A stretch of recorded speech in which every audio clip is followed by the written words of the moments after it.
इस रविवार में सुबह हम सभी लोग प्रभु की आराधना करने के लिए आए हैं। इस समय पर एक मिनट आंख सभी लोग बंद करके सिर झुके प्रभु से प्रार्थना करेंगे कि हम प्रभु धन्यवाद प्रभु, हालेलुया हालेलुया हालेलुया हालेलुया।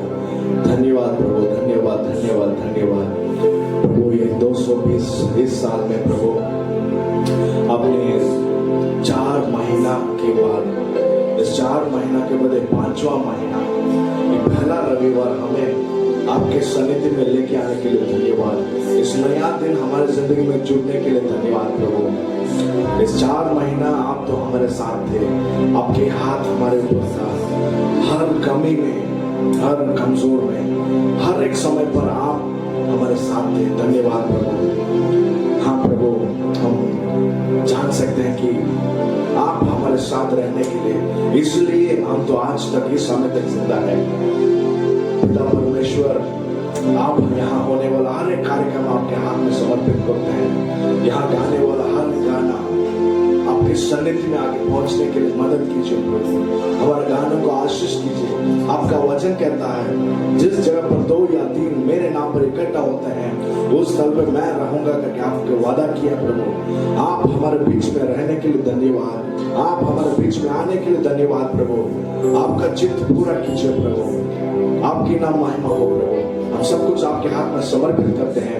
यीशु मसीह के नाम पर प्रार्थना करते हैं, आमीन। हम पहला गाना आराधना आराधना स्तुति आराधना, ये गाना हम इस गाने में ऐसा बोलता है, सुबह के समय, शाम के समय, हर वक्त, हर दिन, हर घंटा, जब कभी भी आपको टाइम मिलेगा। अभी तो ज्यादा टाइम हमारे पास है क्योंकि हम लोग लॉकडाउन में हैं, तो हम लोग प्रभु यीशु मसीह के साथ ज्यादा टाइम बिताएंगे। आज इस आराधना में भाग लिए हुए सभी लोगों को हम स्वागत करते हैं। और पहला गाना है आराधना आराधना। हम सभी लोग ताली बजा के इस गाने को गाएंगे।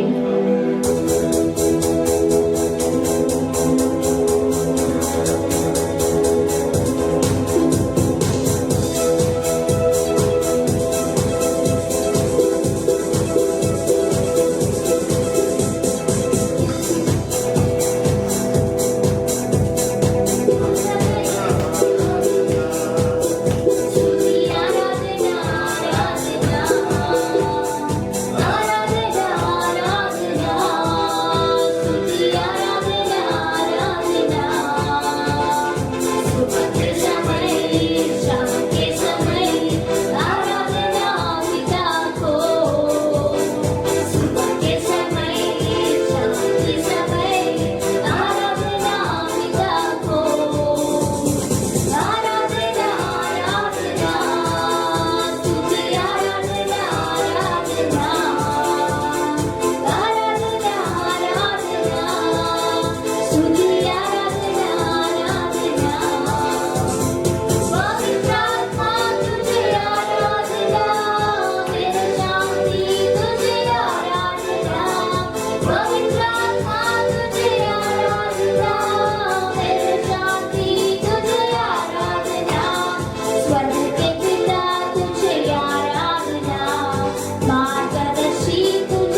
जय जय नाम यीशु नाम गाऊं मैं। तू ही है जो मुझको बुलाता, देता है जीवन जल, तेरी शक्ति का सदा और योजना है सफल। तू ही है जो मुझको बुलाता, देता है जीवन जल, तेरी शक्ति का सदा और योजना है सफल। हो जाए जय जय नाम यीशु नाम गाऊं मैं सुबह शाम। जय जय नाम यीशु नाम गाऊं मैं सुबह शाम। जय जय नाम यीशु नाम गाऊं सुबह गाइए। जय जय नाम यीशु नाम गाऊं मैं सुबह शाम। जय जय नाम यीशु नाम गाऊं मैं सुबह शाम। जय जय नाम यीशु नाम गाऊं मैं सुबह शाम। Thank you Lord. हाँ यीशु, तू हमारे लिए दोस्त बन के आया है। जब हमारे अंदर कुछ फल नहीं था, तू हमको अमृत फल बना दिया, इसलिए धन्यवाद यीशु, धन्यवाद। सुबह शाम हम लोग गाते रहेंगे तेरा नाम। जय हो जय हो जय हो यीशु। आज आपकी प्रसन्नता हम सभी के हम सभी आप प्रसन्नता को महसूस करने के लिए आपको धन्यवाद यीशु। इस वीडियो को देखने हर एक आदमी को आप छू लीजिए। उन लोगों के साथ आज आप बात कीजिए।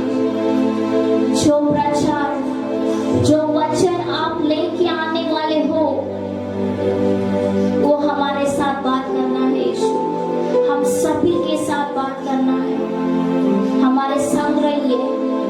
पिछले हुए हर एक दिन, हर एक वार अद्भुत तरीके से, आश्चर्य तरीके से हमको दिखा के, चला के लेके आए हो, इसलिए धन्यवाद। आने वाले हर एक दिन, हर एक समय, हर एक वार हम आपके हाथ में सौंपते हैं यीशु। आप हमारे संग रहिए, आप हमारे साथ दीजिए, हमको चलाइए। ये सभी यीशु मसीह के नाम पे मांगते हैं, आमीन। பிரியமானவர்களே, இயேசுவின் நாமத்தினாலே உங்களை வாழ்த்துகிறேன். मेरे प्यारे भाइयों बहनों, मैं आपको यीशु मसीह के नाम से मैं स्वागत करता हूँ। இந்த நாளை கர்த்தரை ஆராதிக்கும்படியாய் நான் கர்த்தரை இரக்கமாக இருக்கிறபடினாலே கர்த்தருக்கு நான் நன்றி செலுத்துகிறேன்.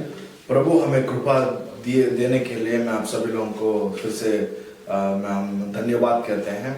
இந்த நாளிலே கர்த்தர் நமக்கு தந்திருக்கிற அந்த வார்த்தையை தியானித்து ஆசீர்வாதத்தை சுதந்திரிக்கும்படியே வந்திருக்கிற இந்த நேரத்தில் தானே கர்த்தர் உங்களை ஒவ்வொரு ஆசீர்வதிப்பாராக। इस शुभ समाचार को सुनने के लिए सभी लोग आए हुए हैं। उस सभी लोगों को आए हुए प्रभु यीशु मसीह आपको जरूर आशीष करने वाला है।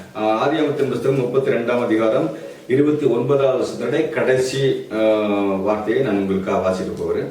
देखिए, उत्पत्ति पुस्तक 32 अध्याय 39 वचन, अंतिम वचन हम हमारे लिए कोई पढ़ सकते हैं क्या? ஆதியாகமத்தின் புத்தகம் 32ஆம் அதிகாரம் 29வது வசனம்। அப்பொழுது யாக்கோபு உம்முடைய நாமத்தை எனக்கு அறிவிக்க வேண்டும் என்று கேட்டான்.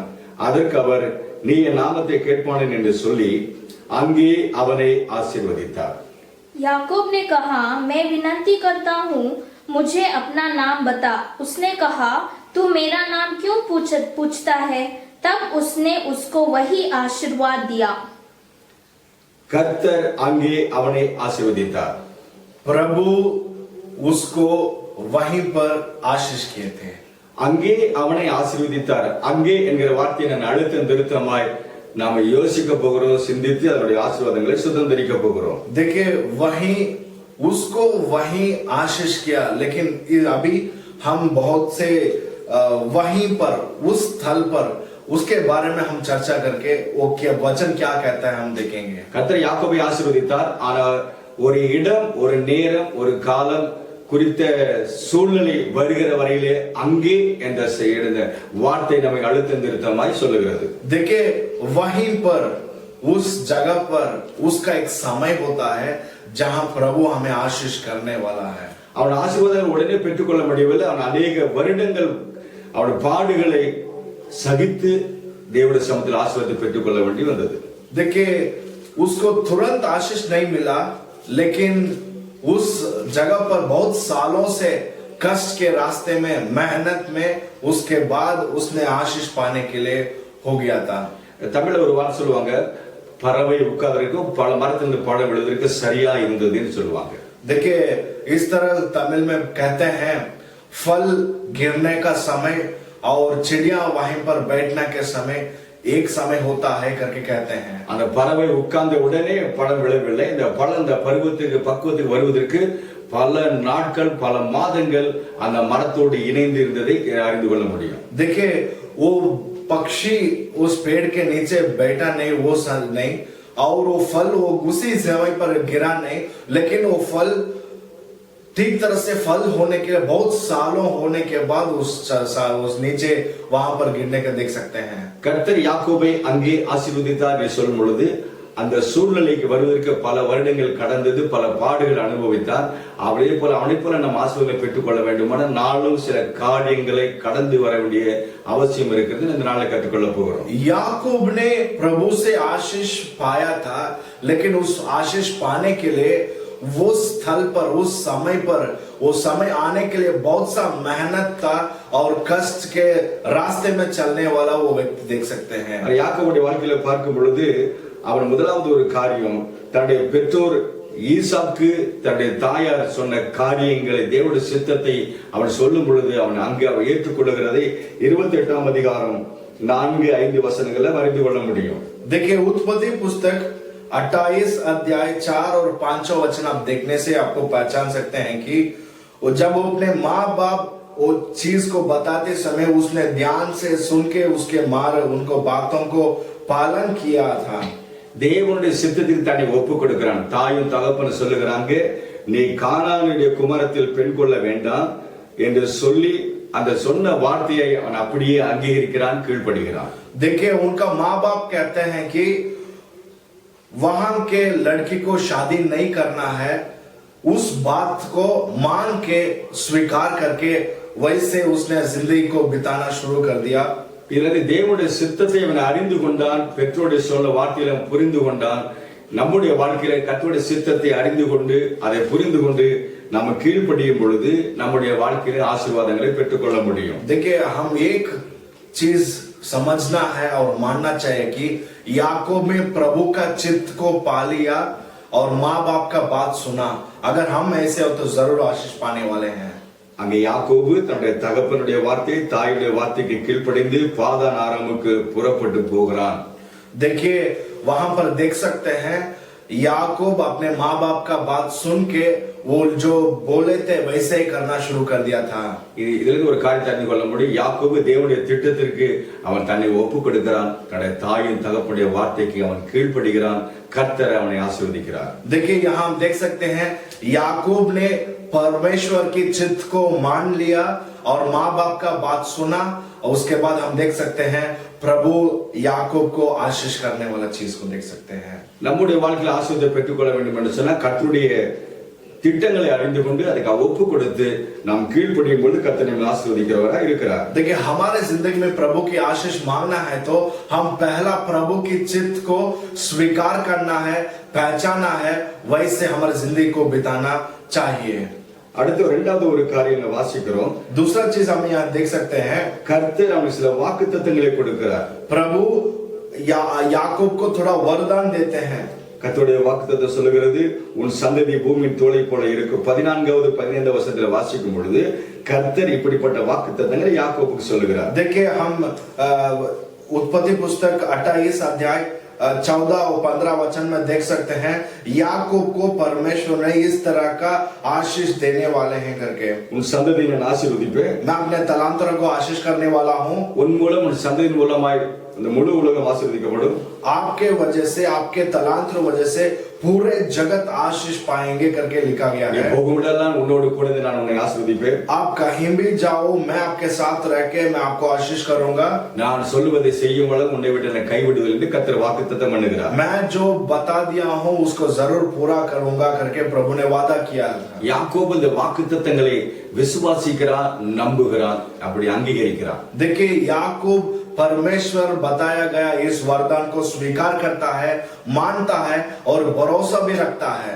அது மாத்திரமல்ல, அந்த வாக்குத்தத்தத்தை ஏற்றுக்கொண்டது மாத்திரமல்ல, விசுவாசிப்பது மாத்திரமல்ல, அவன் ஆண்டவர் ஆசீர்வதித்தால் நான் கர்த்தருக்காக இந்த காரியங்களை செய்வேன் என்று சொல்லி பொருத்தனை பண்ணுவதே 22வது வசனத்துல வாசிக்க முடியும். देखिए उसने तीर्मान लेता है कि अगर प्रभु मुझे आशीष करने से मैं जरूर पूरा करूंगा करके वो तीर्मान लेता है। நம்முடைய வாழ்க்கையிலே கர்த்தருடைய காரியங்களை நம்ம விசுவாசிப்பது மாத்திரமல்ல, देखिए हमारे जिंदगी में हम सिर्फ प्रभु के वचन के ऊपर भरोसा नहीं, सिर्फ நாம் கர்த்தருக்காக சில காரியங்களை பொருத்தனை பண்ணும் பொழுது கர்த்தர் நம்மளை ஆசீர்வதிக்கிறார் இருக்கிறார். देखिए जब भी हम प्रभु के लिए कुछ ना कुछ मेहनत करते हैं, परिश्रम करते हैं, तीर्मान लेते हैं, निर्णय लेते हैं, उस समय पर जरूर प्रभु हमें आशीष करने वाला है। சில நேரங்களில் பொருத்தனை பண்ணுகிறோம், பண்ணாமல் விட்டு விடுகிறோம். சில நேரங்களில் பொருத்தனை பண்ணாமல் இருக்கிறோம். ஆனா கர்த்தருடைய ஒரு ஆசீர்வாதத்தை ஒருவன் சுதந்திரிக்க வேண்டுமானால் கர்த்தருக்கு செய்த காரியங்களுக்காக நன்மைகளை அதை உணர்ந்து சில பொருத்தனைகளை பண்ணும் பொழுது அந்த பொருத்தனைகளை கர்த்தர் அங்கீகரித்து ஆசீர்வதிப்பார். देखिए पहली बार हम एक चीज ठीक तरह से जानना है कि बहुत बार हम प्रभु के लिए तीर्मान नहीं लेते हैं। अगर तीर्मान लेने से भी, निर्णय लेने से भी उसको पूरा करना भूल जाते हैं। लेकिन एक चीज कभी नहीं भूलना कि जब हम प्रभु के लिए एक तीर्मान लेते हैं, निर्णय लेते हैं, उसको पूरा करने से जरूर प्रभु हमें आशीष करने वाला है। அடுத்து யாக்கோபு தன்னுடைய மாமன் மனைவி வீட்டிலிருந்து தன்னுடைய பரிவாரங்களோடு, மனைவிகளோடு, 11 பிள்ளைகளோடு, வேலைக்காரோடு, எல்லாம் ஒட்டகங்களோடு, மிருகங்களோடு, ஆசீர்வாதங்களோடு திரும்பி வரும் பொழுது ஏசாவை குறித்து அவன் பயப்படுகிறதை மறைந்திருக்கிறோம். देखिए याकूब अपने पत्नी, उनका माँ बाप और सभी बच्चों, 11 बच्चे के साथ उनके रहने वाले सभी चीजों को लेके वापस आते वक्त हम देख सकते हैं। அப்ப ஏசா தன் மேல் கோபமா இருக்கிற அறிந்திருக்கிற யாக்கோபு அவனோடு சமரசம் பண்ணுகிறான், ஒப்பு போற காரியத்தை 32ஆம் அதிகாரம் 5வது வசனத்துல நம்ம வாசிக்க முடியும். देखिए उत्पत्ति पुस्तक 32 अध्याय और 5वां वचन में हम देख सकते हैं याकूब एसा के पास आके कॉम्प्रोमाइज करने के लिए, वो मानने के लिए, माफी पूछने के लिए वापस आता है। அவருடைய வேலைக்காரர் அனுப்பி ஏசாவோடு சமாதானம் பண்ணும்படியாய், ஒப்புரவாகும்படியாய் சில காரியங்களை செய்ய 20வது வசனத்துல வாசிக்கிறோம். हम 20वां वचन में पढ़ सकते हैं। அவன் வெகுமதிகளை, பரிசுகளை அனுப்பி அவனை சாந்தப்படுத்துகிற காரியத்தை பார்க்கிறோம். देखिए बहुत सारा बहुमान को बेच के ஏசா को समाधान करने के लिए याकूब इस तरह का काम करता है। ஏசா கோபமா இருக்கிறான், ஏசா बहुत गुस्से से, யாக்கோபு அவனுக்கு பயந்து நடுங்குகிறான். याकूब ஏசா के बारे में बहुत डरता था। இப்படிப்பட்ட நேரங்களில் அவன் தேவனுடைய ஆசீர்வாதத்தை பெற்றுக்கொள்ள அவன் என்ன செய்கிறான்? அவனோடு சமாதானம் பண்ணி ஒப்புரவாகிற காரியத்தை அறிந்து கொள்கிறோம். ये सभी सारा चीज को देख के उससे कॉम्प्रोमाइज करने के लिए सभी इस तरह का चीज करता रहता था। ஒரு தேவனுடைய பிள்ளை ஆசீர்வாதத்தை பெற்றுக்கொள்ளணுமானா யாரோட கசப்பு இல்லாதபடி, கோபம் இல்லாதபடி, வைராக்கியம் இல்லாதபடி ஒப்புரவாகி சமாதானமா இருக்கும் பொழுது தேவன் நம்மை உயர்த்தி ஆசீர்வதிக்க ஒரு வல்லமை உள்ளவர். देखिए जब हम कभी भी किसी तरह का झगड़ा ना करने की वजह से और जो हम जब कॉम्प्रोमाइज को जाते हैं, जरूर प्रभु आशीष करने वाला हम देख सकते हैं। அது மாத்திரமல்ல, 32வது 10வது வசனத்தை வாசிக்கும் பொழுது ஆண்டவரை நோக்கி அவன் சில காரியங்களை சொல்லுகிறான் பாருங்க. தேவரீ எனக்கு காண்பித்து என் மேல் வைத்திருக்கிற அந்த தயவிற்காய் நான் எவ்வளவேனும் யோகியன் அல்ல என்று சொல்லி, நான் தகுதி இல்லை என்று சொல்லி அவன் தன்னை தாழ்த்துகிறதை பார்க்கிறோம். देखिए याकूब वो कहता है, उत्पत्ति पुस्तक 32 अध्याय 10 वचन में हम देख सकते हैं, प्रभु आपने मेरे ऊपर दया दिखाई है, कृपा दिखाई है, उसके लिए मैं योग्यता नहीं हूं करके अपने आप नीचे करके झुक के प्रभु से माफी पूछता है। நான் போகும்பொழுது வெறுங்கையோடு ஒரு கோலோடு கடந்து போனேன், வரும்பொழுது இவ்வளவு பரிவாரங்களோடு, மனைவி, பிள்ளைகள், வேலைக்காரிகள், ஆடு மாடு ஒட்டகங்கள் இப்படி பரிவாரங்களோடு கர்த்தர் என்னை ஆசீர்வாதம் அழைத்து வந்திருக்கிறீரே, எனக்கு எந்த வகையில் எனக்கு தகுதி இல்லை தன்னை தாழ்த்து ஒப்பு கொடுக்கிறதை பார்க்கிறோம். यहाँ हम देख सकते हैं वो कहता है प्रभु से, प्रभु जब मैं जाते वक्त सिर्फ एक लकड़ी को लेके गया, लेकिन वापस आते वक्त पत्नी बच्चे सारे जीव जंतु वहां पर रहने वाला भेड़ बकरी गधे ऊंट सब कुछ आपने देख के भरा के मुझे आशीष करके भेजे हैं। प्रभु मैं कैसे आपको धन्यवाद कहूं करके इस तरह का चीज को हम वचन में पढ़ सकते हैं। ஒவ்வொரு தேவனுடைய பிள்ளையும் இந்த தேவனுடைய சமூகத்தில் ஆண்டவரே நீர் என்னுடைய சாமர்த்தியம் திறமை அல்ல, எல்லாம் உம்முடைய கிருபை எல்லாம் நீர் தந்தது என்று சொல்லி ஆண்டவரை மகிமைப்படுத்தி தாழ்த்தும் பொழுது कर्ता हमें आशीर्वदिக்கிறவர். देखिए जब भी एक प्रभु के बच्चे लोग प्रभु के सामने जाते हैं, प्रभु आपने सब कुछ दिए हैं, पढ़ाई खाना कपड़ा हमारा सब कुछ आप दिए हैं करके जब भी हम प्रभु से धन्यवाद पूछते हैं, प्रभु से धन्यवाद करते हैं, उस समय पर जरूर प्रभु हमें आशीष करने वाला है। அது மாத்திரம் 32ஆம் அதிகாரம் 12ஆம் வசனத்திலே அவன் ஜெபிக்கிறது காய்க்கிறான், ஆண்டவரை நோக்கி அவன் சொல்லுகிறான், ஜெபிக்கிற ஆண்டவரே. देखिए उत्पत्ति पुस्तक 32 अध्याय 12 वचन में हम देख सकते हैं वो प्रार्थना करता है, याकूब प्रभु से प्रार्थना करता है, इस तरह के प्रार्थना करता है। देखिए எனக்கு நன்மை செய்து என் சந்ததியை கடற்கரை மணலை போல பெருகுவேன் என்று சொன்னீரே என்று தேவன் சொன்ன அந்த வாக்குத்தத்தங்களை பிடித்து அவன் கேட்கிறான். वो देखिए कहता है प्रभु मेरा संतान को आप आशीष करेंगे ना, मेरे तलांत को आप आशीष करने वाले हैं क्या? ये इस तरह का समुद्र के पास किनारे के पास रहने वाला एक मिट्टी के जैसे आप आशीष करने वाले हैं करके उस वचन को पकड़ के वचन के ऊपर भरोसा रख के वो उस प्रार्थना करने वाला हम चीज को देख सकते हैं। கர்த்தருடைய வாக்குத்தத்தங்களை விசுவாசிப்பது மாத்திரமல்ல, கர்த்தருடைய வாக்குத்தத்தங்களை சொல்லி அவன் உரிமை பாராட்டி ஜெபிக்கிறதை நீங்க பார்க்கிறோம். देखिए हम यहाँ देख सकते हैं कि सिर्फ उस वाग्दान के ऊपर उसने सिर्फ भरोसा नहीं किया, भरोसा से ज्यादा उस वचन को पकड़ के कह के प्रभु से धन्यवाद किया और प्रभु से प्रार्थना भी कर रहा था। அது ஒரு தேவனுடைய பிள்ளை தேவனுடைய சமூகத்தில் வாக்குத்தத்தங்களை விசுவாசிப்பது மாத்திரமல்ல, தேவனது வாக்குத்தத்தங்களை சொல்லி உரிமை பாராட்டி தேவனோடு கேட்கும் பொழுது தேவன் நம்மை ஆசீர்வதிப்பார். सिर्फ एक प्रभु के बच्चों इस वरदान के ऊपर भरोसा नहीं रखना, भरोसे से ज्यादा भरोसे के साथ उस वचन को कह के उस वचन को पकड़ के प्रभु आपने कह दिए हैं जरूर करने वाले हैं करके धन्यवाद करते समय जरूर प्रभु उस वरदान को हमारी जिंदगी में पूरा करने वाला है। இங்கே யாக்கோபு ஒரு காரியத்தை செய்வதை நம்ம பார்க்கிறோம். தன்னுடைய மனைவிகள் தன்னுடைய பிள்ளைகள் வேலைக்காரிங்க தன்னுடைய எல்லாவற்றையும் அந்த யாப்போக்கு என்கிற நதிக்கு அந்த புறமாய் தனிமைப்படுத்தி விட்டு அவன் அக்கறைப்படுத்துகிறான் சொல்லி 23வது வசனத்துல வாசிக்கிறோம். देखिए हम उत्पत्ति पुस्तक 32 और 23 वचन में देख सकते हैं उस याकूब ने सभी लोगों को उस नदी के उस तरफ पार करके ये अकेला हो गया था। தன்னுடைய வேலைக்காரிகள் தன்னுடைய பிள்ளைங்க தன்னுடைய எல்லா காரியங்களையும் நதிக்கு அந்த புறத்துல ஆற்றை கடக்க பண்ணி தனக்கு உண்டான எல்லாவற்றையும் அப்புறம் தன்னோடு கூட வைத்துக் கொள்ளாதபடி எல்லாவற்றையும் அப்புறப்படுத்துகிறார். देखिए वहां देख सकते हैं अपने साथ रहने वाला पत्नी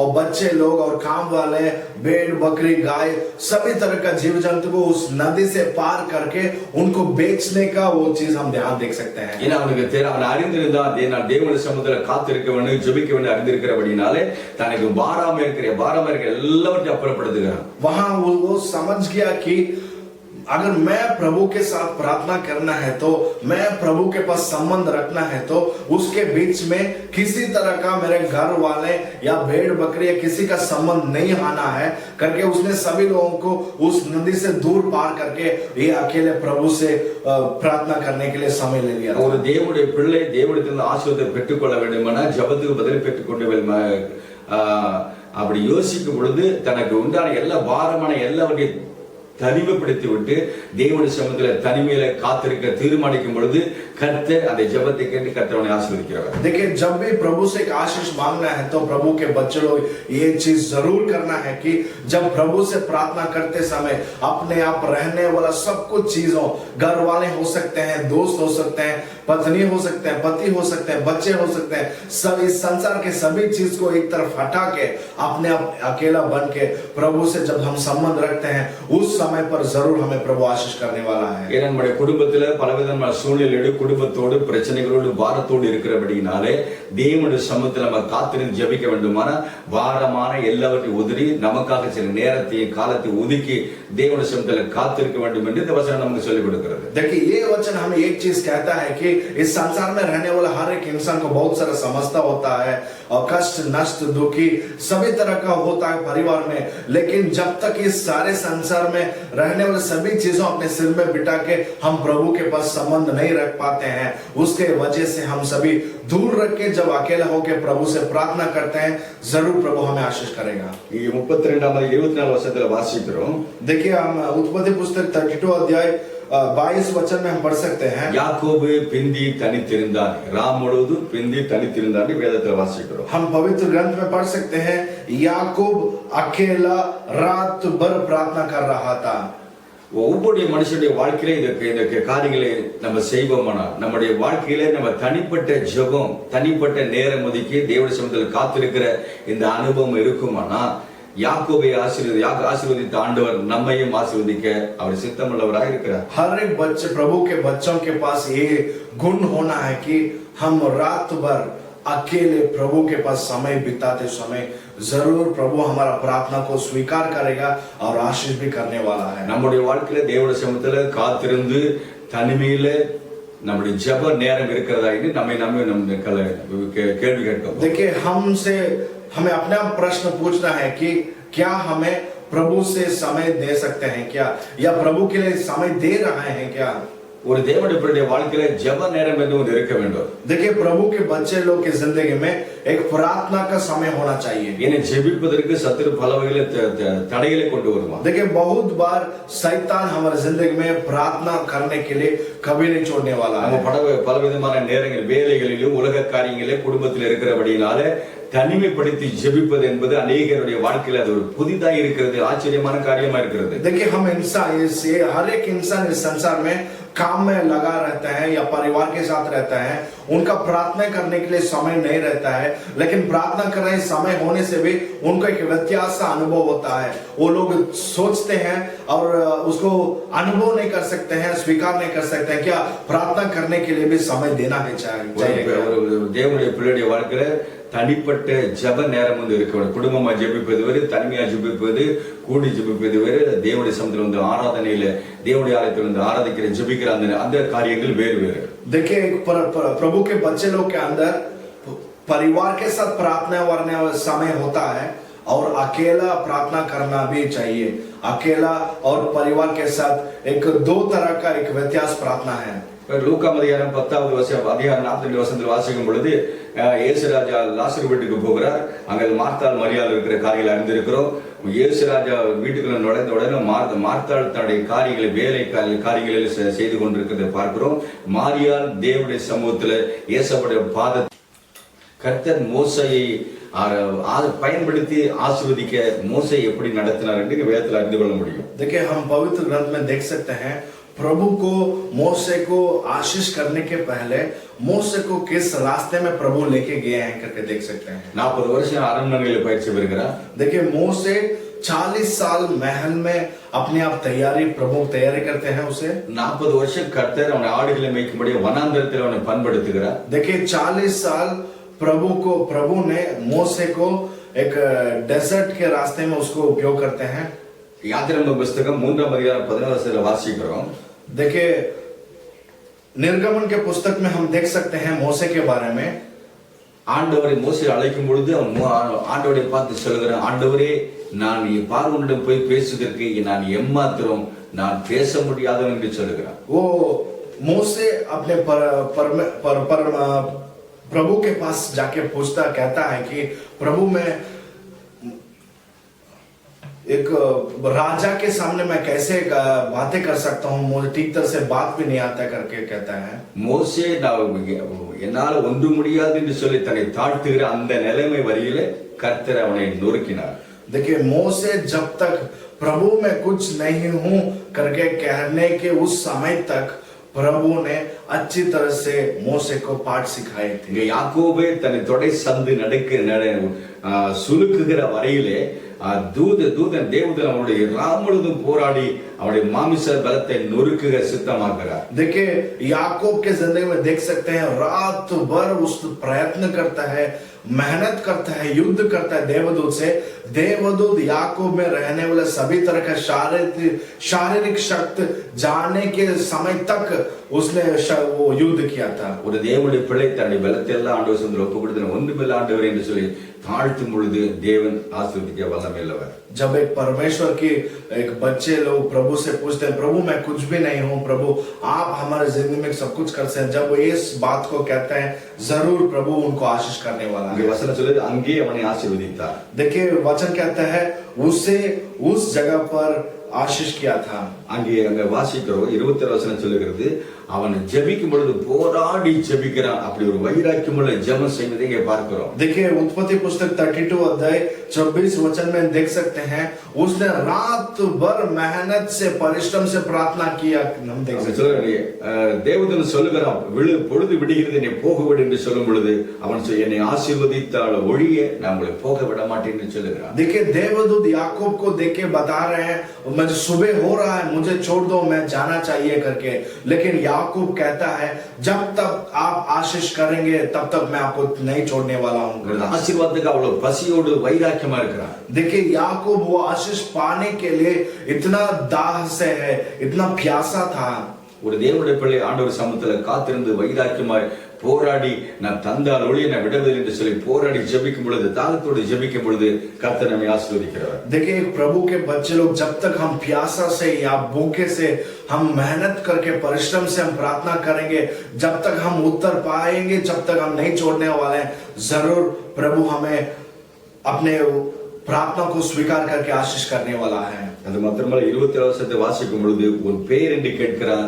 தூதன் கேட்கும் பொழுது அவன் யாக்கோப் என்று சொல்லுகிறான். देखिए उत्पत्ति पुस्तक 32 अध्याय 27 वचन में इस तरह कहता है कि देवदूत पूछता है आपका नाम क्या है, तब वो कहता है मेरा नाम याकूब है। யாக்கோப் என்று சொன்னார் ஏமாற்றுக்காரன் எத்தன் என்று அர்த்தம். देखिए याकूब का अर्थ यह है कि चीटिंग करने वाला है, धोखा देने वाला है करके। யாக்கோபு தேவனுடைய ஒன்றும் மறைக்கவில்லை, இருக்கிற வண்ணமாகவே தன்னை ஒப்பு கொடுக்கிறான். நான் ஒரு திருடன், நான் ஒரு ஏமாற்றுக்காரன் என்று சொல்லி தன்னை அவன் தாழ்த்தி ஒப்பு கொடுக்கிறான்.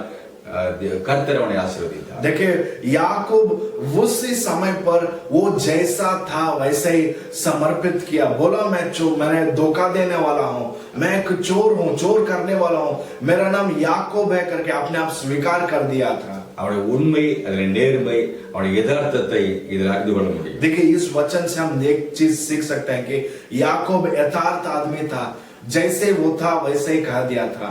இயேசு சொன்னார் கபடமில்லாத उत्तम என்று சொல்கிறார். देखिए प्रभु ने बता दिया इसके पास किसी तरह का कुछ नहीं है, अच्छे उसके पास अपने आप समर्पित करने वाला है करके நம்ம बताया। கபடமில்லாத உத்தம இஸ்ரவேலனாய் தேவனுடைய சமூகத்தில் அப்படியே நம்ம ஒப்பு கொடுக்கும்போது கர்த்தர் நம்மை ஆசீர்வதிக்கிறவர். देखिए इस्राएल के लोग हम जैसे हैं वैसे यीशु मसीह के परमेश्वर के पास जाएंगे, जरूर प्रभु हमें आशीष करने वाला है। கர்த்தர் அங்கே அவனை ஆசீர்வதித்தார். प्रभु उसे वहीं पर आशीष किए थे। அந்த நேரம் சூழ்நிலை வருகிற வரையில அவன் 20 ஆண்டுகள் காத்திருந்தான். கர்த்தர் அவனை ஆசீர்வதித்தார். देखिए वो समय आने के लिए, उस समय के लिए 20 साल तक उसने लगातार परिश्रम से मेहनत कर रहा था। அவன் தேவனுடைய சித்தத்தை அறிந்து கொண்டவன். उसने प्रभु की चित्त को अच्छी तरह से जान लिया था। தகப்பனுக்கு தாயுடைய வார்த்தையை கீழ்ப்படிந்தவன். अपने माँ बाप की बात सुनने वाला था। அவனுக்கு கர்த்தர் தந்த வாக்குத்தத்தங்களை அப்படி விசுவாசித்தவன். अब प्रभु दिया गया वरदान को पूरे से पूरे 100% उसने भरोसा रखा था और विश्वास भी किया था। கர்த்தரோட பொருத்தனை பண்ணி ஜெபித்தவன். प्रभु से स्वीकार करके उस तीर्मान लेके निर्णय लेके उसने प्रार्थना करने वाला था। அவனுடைய சகோதரனுடைய ஒப்புரவான சமாதானத்தை பாதுகாத்துக் கொண்டார். अपने भाई से वो अपने कॉम्प्रोमाइज करके उस समाधान करने वाला था। தகுதி இல்லாத எந்த ஆசீர்வாதங்களுக்கு தகுதி இல்லாத தேவசத்தை தன்னை தாழ்த்தி ஒப்பு கொடுத்தவன். उसने अपने आप नीचे झुक के कह दिया प्रभु मैं आशीष पाने के लिए मैं योग्यता भी नहीं करके सामने गया था। கர்த்தர் தந்த வாக்குத்தத்தங்களை நினைவு கூர்ந்து வாக்குத்தத்தங்களை சொல்லி ஜெபித்தவன். प्रभु दिया गया हर एक वचन के ऊपर विश्वास रख के भरोसा रख के उसने प्रार्थना करने वाला था। ஜெபத்துக்கு தடையான எல்லா காரியங்களையும் அப்புறப்படுத்தினான். उसके प्रार्थना में बीच में आने वाला हर एक चीज को उसने जिंदगी से हटा दिया था। தன்னையே ஒப்பு கொடுத்து நொறுங்குகிறவளை தேவனுடைய சமூகத்தில் வைராக்கியமாய் போராடி தனித்து ஜெபித்தவன். वो अपने आप अपने जिंदगी को समर्पित करके रात भर परिश्रम से मेहनत करके उस आशीष पाने तक उसने लगातार प्रार्थना किया था। தேவனுடைய சமூகத்துல வைராக்கியமா போராடி ஆசீர்வாதத்தை விடமாட்டேன்னு சொல்லி போராடி ஜெபித்தவன். देखिए रात भर वो प्रार्थना से युद्ध किया कि जब तक मैं आशीष पाऊंगा, जब तक मैं नहीं छोड़ने वाला था। தன்னை அப்படியே இருக்கிற வண்ணமாகவே தன்னுடைய உண்மையை சொல்லி அவன் ஜெபித்தபடினாலே கர்த்தர் அங்கே அவனை ஆசீர்வதித்தார். देखिए अपने आप समर्पित करके उसने देख के वहीं पर प्रार्थना किया, प्रभु उसे वहीं पर आशीष किए थे। தேவனுடைய பிள்ளை, இந்த வசனத்தை கேட்கிற தேவனுடைய பிள்ளைகளே, इस वचन को सुनने वाले प्रभु के बच्चे लोग, கர்த்தர் நம்ம ஆசீர்வதிக்கிற வரையிலே நம்ம போராடி நம்ம தேவனுடைய சமூகத்துல தனித்திருந்து ஜெபிப்போம், ஆசீர்வாதத்தை சுதந்திரத்துக் கொள்வோம். देखिए जब तक प्रभु हमें आशीष करने वाला है, तब तक हम प्रयत्न से प्रयास करके उपवास करके प्रार्थना करेंगे तो जरूर प्रभु हमें आशीष करने वाला है। அந்த வசனத்தின்படி கர்த்தர் ஒவ்வொருவரும் ஆசீர்வதிப்பாராக. इस वचन के द्वारा प्रभु आप सभी लोगों को आशीष करें। கண்களை மூடி ஜெபிப்போம். इस समय पर सभी लोग आंख बंद करके सिर झुक के प्रार्थना करेंगे क्या? தகப்பனே உமக்கு நன்றி. प्रभु आपको धन्यवाद प्रभु। யாக்கோபை ஆசீர்வதித்த கர்த்தர் प्रभु आपने याकूब को आशीष किए थे, எங்களையும் நீர் ஆசீர்வதி. इस समय पर हमें भी आशीष कर दो प्रभु। நாங்கள் காத்திருக்கிறோம், ஜெபிக்கிறோம். इस समय पर हम आपके लिए इंतजार करते हैं और प्रार्थना के उत्तर के लिए हम मांगते हैं। கர்த்தர் ஒவ்வொருவரையும் பலப்படுத்தும். प्रभु हर एक बच्चों का आप आशीष करो। இயேசுவின் நாமத்தில் பிதாவே. यीशु मसीह के नाम पर हम प्रार्थना करते हैं। आमीन। கர்த்தர் உங்களை ஆசீர்வதிப்பாராக. सभी लोगों को प्रभु आशीष करें।